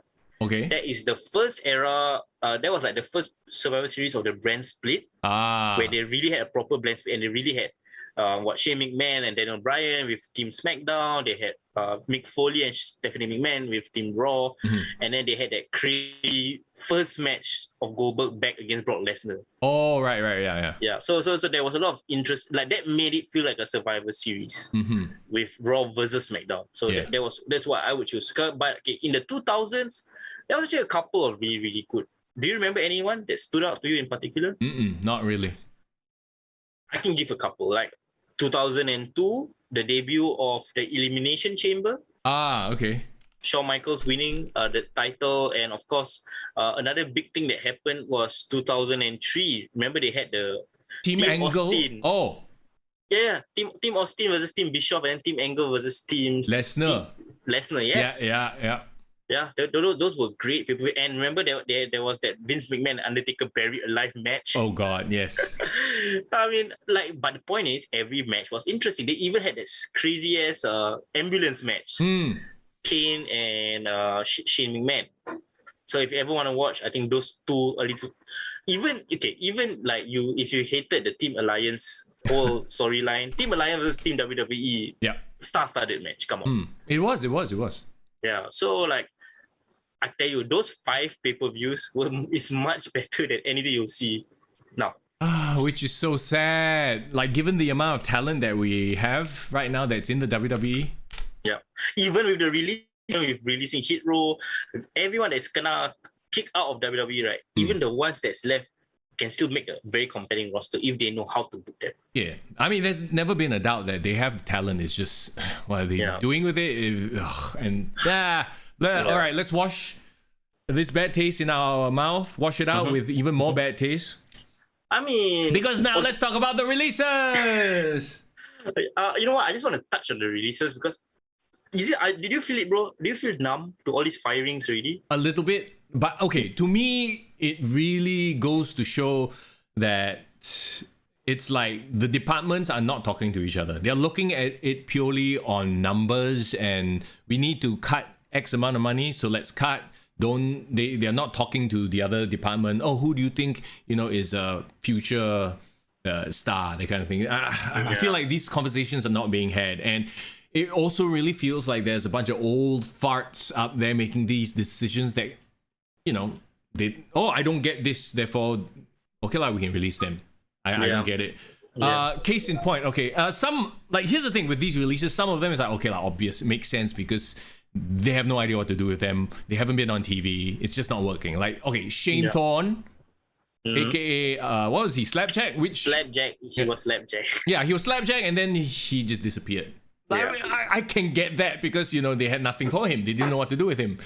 Jason Riker. I mean, dude looks like a straight up psycho. Could have done a lot with him, but once Elias went away, and where is Elias? When is he coming back? He just disappeared. Yeah. So that, like I said, a lot of these people, it makes sense why they were released. Yeah.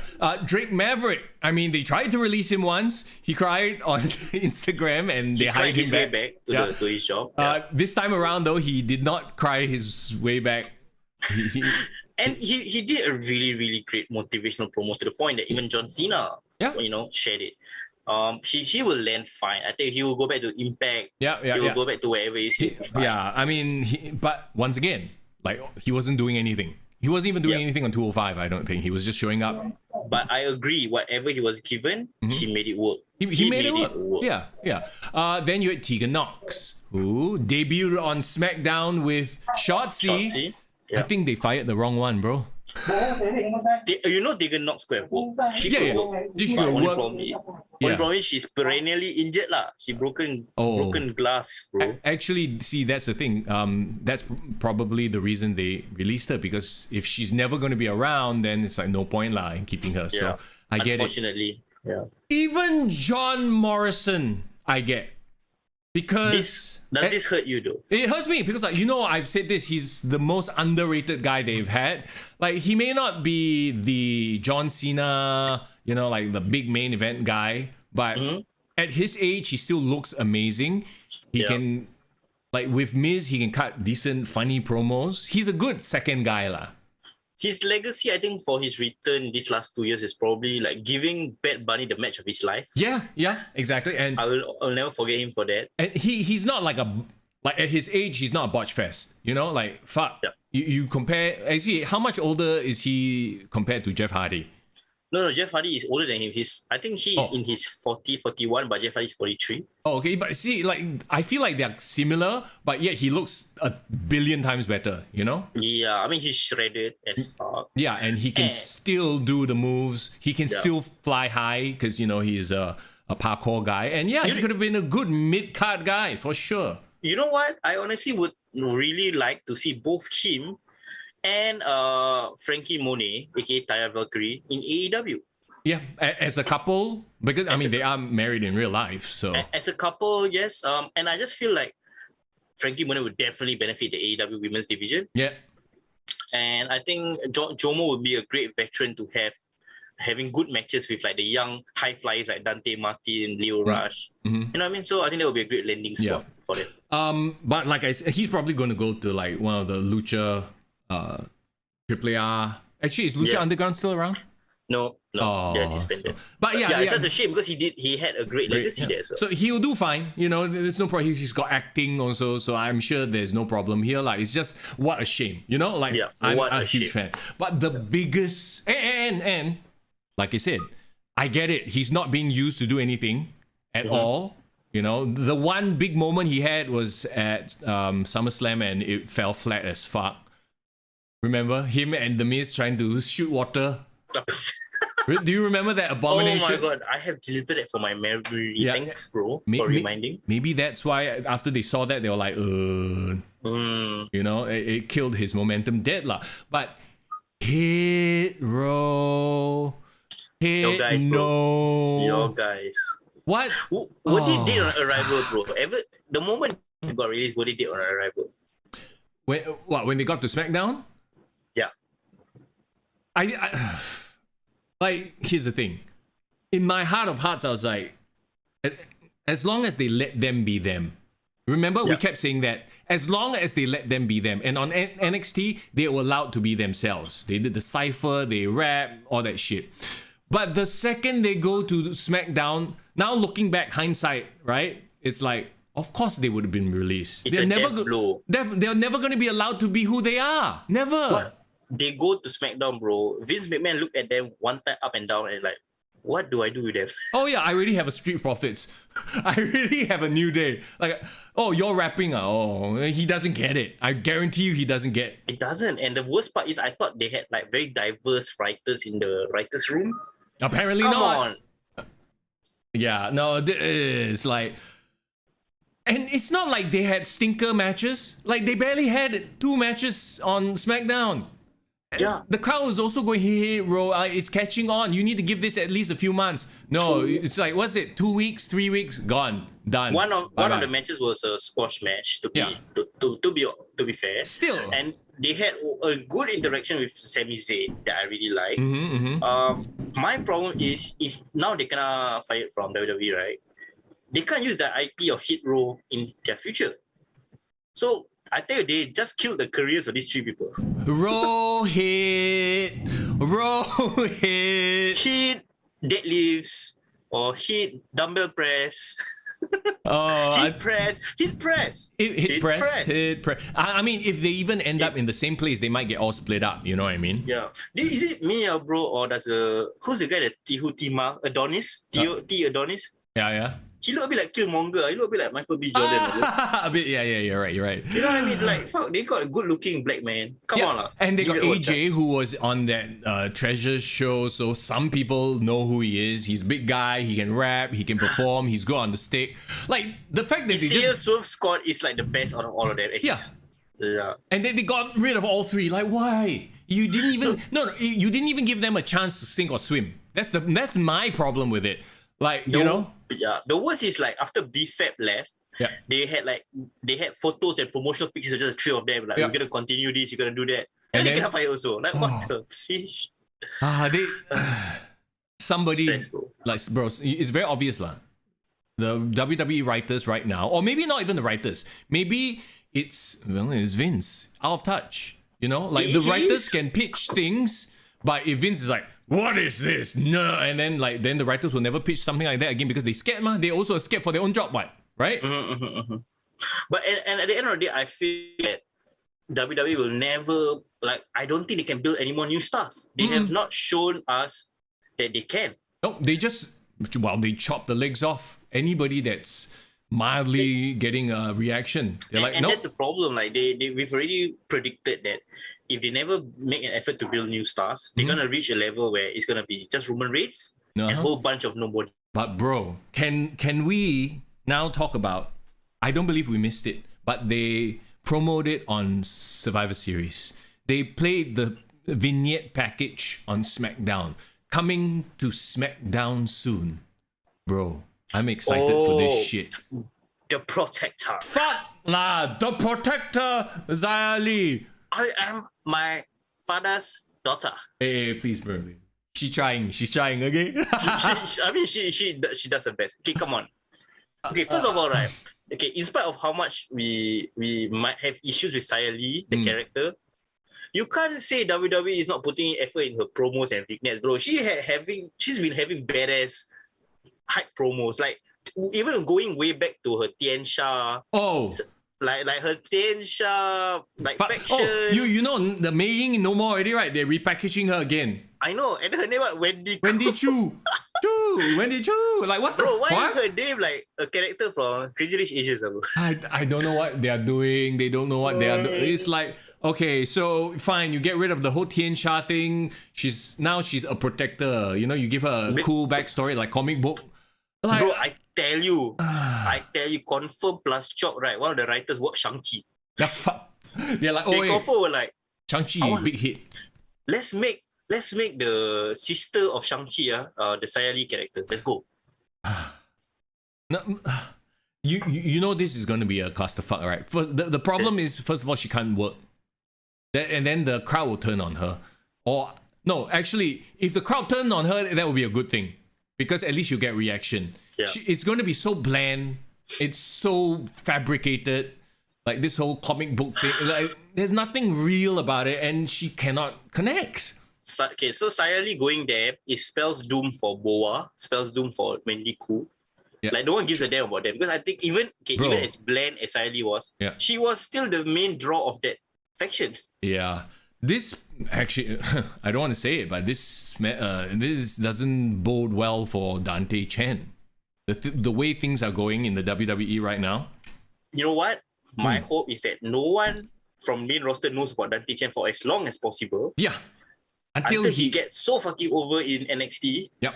And then if he goes to the main roster and gets fired within 2 weeks, at least he has the NXT legacy. You know what I mean? No. Bro, come on, let's just be honest. Like anyone from NXT now, no one expects them to last that long in the main roster. Yeah, unless you are Braun Breaker or Von Wagner. Also, talking about Von Wagner, he shows up on Smackdown in Adam Pearce's office for fuck. Doesn't appear on Survivor Series. No mention of him anymore. Yeah, like, I mean, what are they doing? Okay, I'm gonna play devil's advocate and say even though a lot of the NXT roster talents hasn't landed well or transitioned well to the main roster, some of our current champions are NXT exports. We have Damian Priest, we have Rio Ripley. But this is from an era when NXT was actually good. Now now your current NXT era is like fucking, oh, let's have Cameron Grimes and this fucking poker guy play poker in the ring. I'm like, fuck this shit. Like, what in the why are we watching this? Von Wagner looks like physically amazing, but he got a dopey ass face. I'm sorry, but he's physically amazing. Like I don't think he even looks that good. He's just big lah. Sure, but like that's the weird thing about the WWE right now. Like same with Omos, same with Shanky, same with Aziz. They are big size, but they don't look jacked. Like you had Braun Strowman, and you are replacing this is like budget Braun Strowman. Yeah. So a very interesting stat that I saw was that the number of male main roster talents in WWE. There's only 2 guys in their 20s. No, there's only 3 guys in their 20s in WWE right now. Okay. Can you guess who they are? Austin Theory, one of them. Dominic Mysterio. Yes, Dominic Mysterio. And actually there's 4 lah. And the last 2 is Los Lotharios, Angel Garza, and Humberto Carrillo. I mean Humberto is like a star in the making lah. Bro, relax. It's Humberto and Angel. They have no last names anymore. They dropped their surnames. Because WWE thinks they were too fucking dumb to surnames. No, but the point I'm trying to make is right, bro. The youth movement, right, is non-existent. And the guys who are in their 30s, who are supposed to be in their prime, are not over because they haven't been pushed. Yep. So what you have a pay-per-view that just falls flat on its face. Bland as shit. They are so-called young talents. Yep. Damian Priest is almost 40. Yep. Matt Riddle, who is 35, 36. Who the hell is their next? Like they fired Velveteen Dream. Yeah, well, I mean, that one got issues lah, so... Yeah, sure. But the point I'm trying to make is like, I can name at least 10 people who are in their 20s in AEW and who are actually over. Yeah, sure. So I think that's the problem. Maybe that's why Vince wants everybody in the ring. He's going to deliver this generation's ruthless aggression. We need more... golden egg balls. Oh, fuck lah. Let me find a synonym for ruthless aggression. I want more... Merciless... merciless... anger. Intensity. So the next... we heard it first on Kick to the Gut. The new era in WWE. Merciless intensity. I tell you, even the name sounds so misconstrued and so annoying, like PR branding like that. Yeah. Ooh, Tovakin brings up a quote from Tony Khan. I saw this quote as well. Tony Khan says, anybody who signs a contract with the WWE these days is not signing a real contract. Yeah. I mean, respect to Tovakin for still staying on the podcast after 2. But I think that is the main crux of the issue. Yeah. If you are a free agent, if you're a rising talent, why the hell would you want to sign for WWE?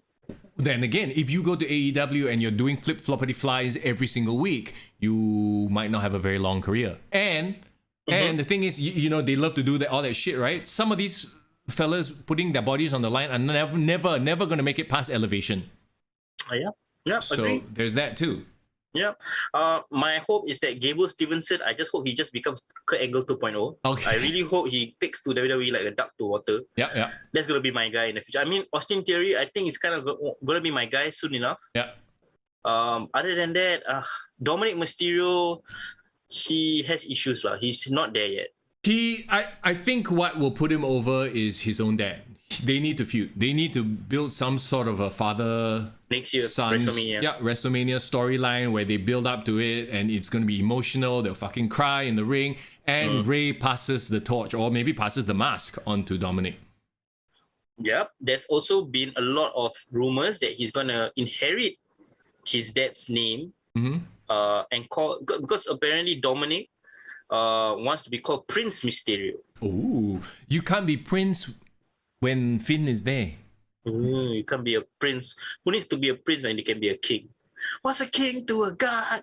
Oh God. What's a god to a non-believer? Okay, sorry, that's a Kanye West lyrics right there. Fiat says New Japan is the brand to watch. Oh, there was a big announcement, right? This year's Wrestle Kingdom, New Japan and Noah are doing a cross-branded deal.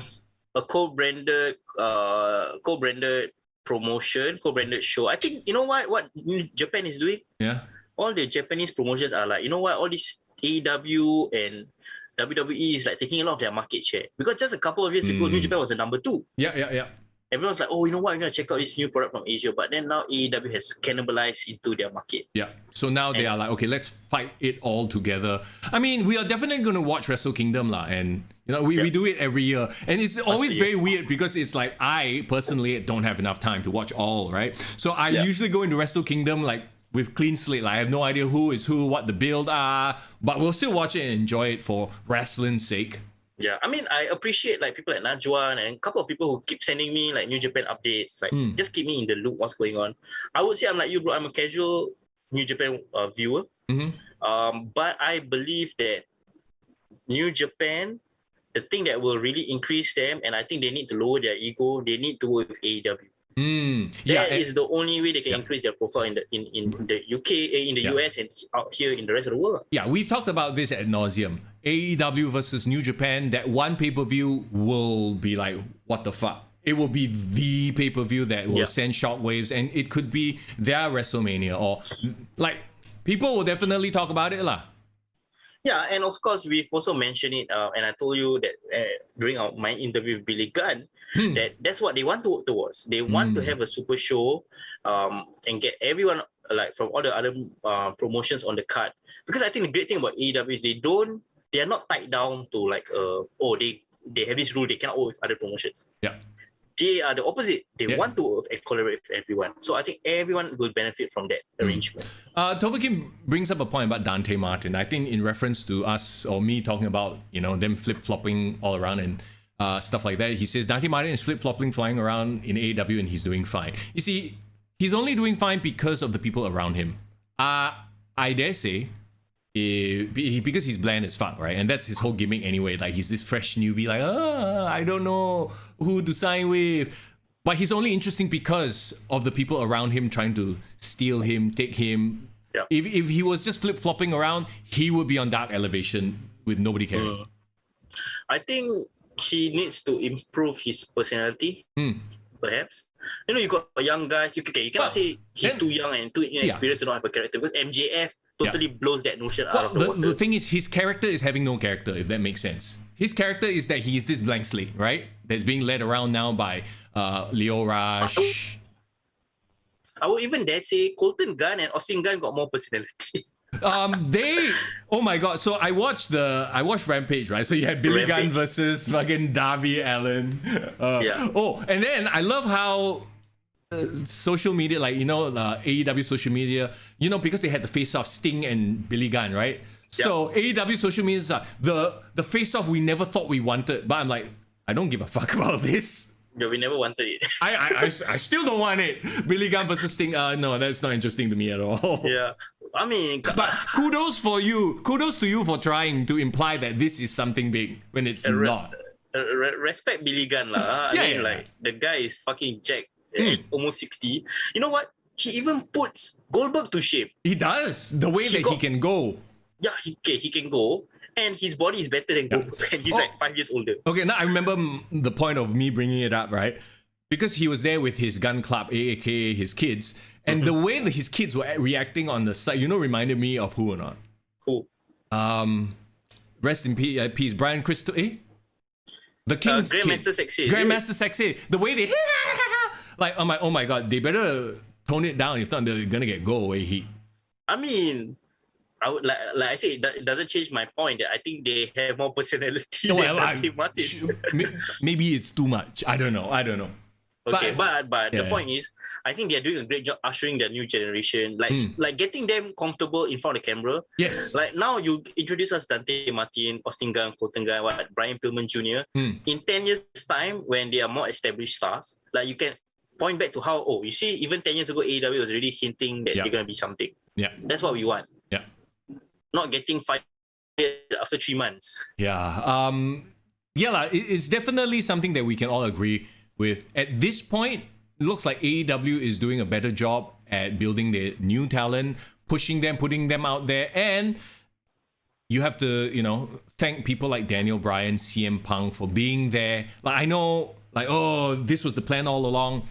Yes and no, I feel, now that they have the right people to guide them.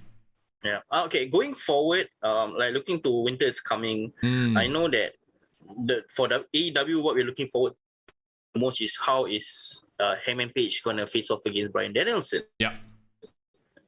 Oh. So that would be interesting. And of course CM Punk versus MJF.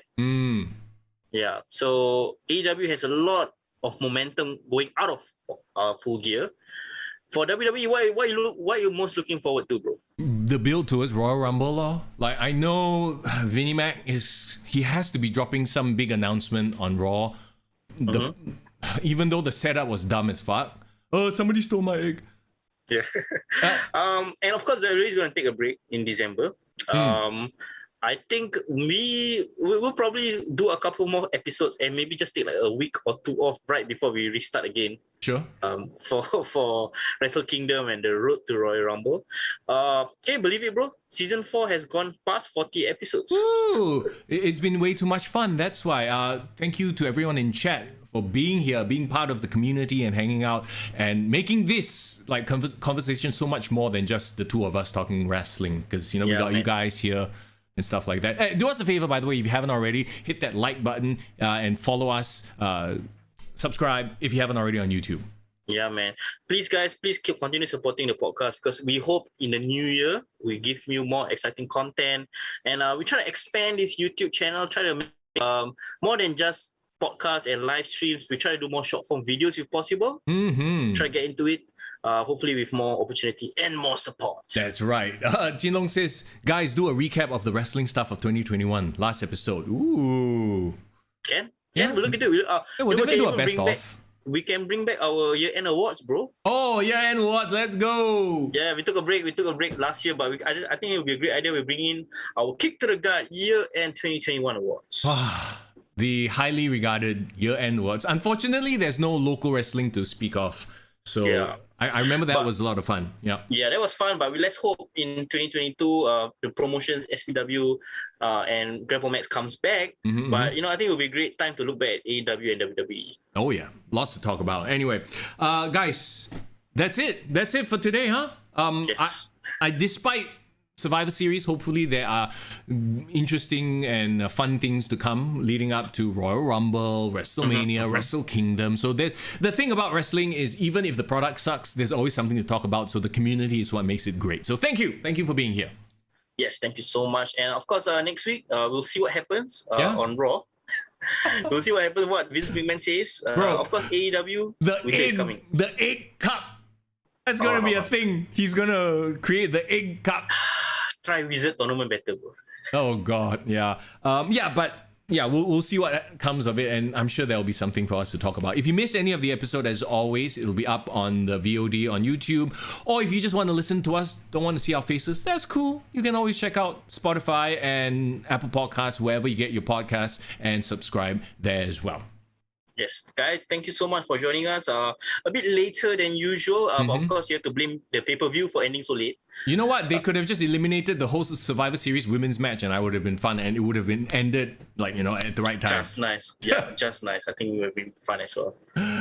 But okay, anything else you want to plug before we head on out of here? No, not really. I'll plug it once it's confirmed. Let's just put it that way. So something is brewing, huh? Akan datang, watch this space. Foreign has something cooking. If you smell. Yes. In the meantime, please check out my recent single Deadlock, featuring Charles Hinero, out now on Spotify, iTunes, on YouTube. Please support your musicians. That's right. Go stream it like 100 times. Put it on repeat. You go work out. You think of Foreign, pushing you on while you're bench pressing shit. Yeah. Yeah, that's the way. That's the way, bro. I'll be streaming later tonight at 7 p.m. on my Twitch channel, Mr. Young 98. Come join me. We'll be playing a horror game, Visage. It's gonna be fun. Come watch me jump scare and scream and shriek and stuff like that. Oh, that would be fun, bro. I'll come say hi. Please do. All right, everybody, thank you for hanging out. As always, it has been Mr. Young. And it's Foreign in the building. Take care.